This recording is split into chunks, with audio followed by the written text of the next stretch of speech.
Hello, I am Tristan Dar and I'm tasked to train the AI model of the PostGre application. So this is the code of the AI model, and then I will proceed to the last part, which is predicting the results. So as you can see, I will predict I will predict a kyphosis posture, which is like a hunchback posture. So I will use the model to predict the image,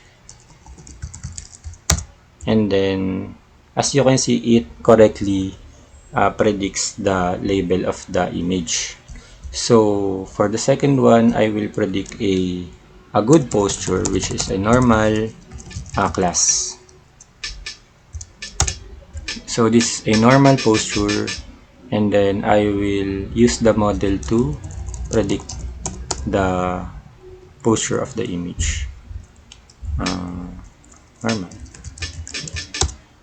So that's all for the AI model, and thank you.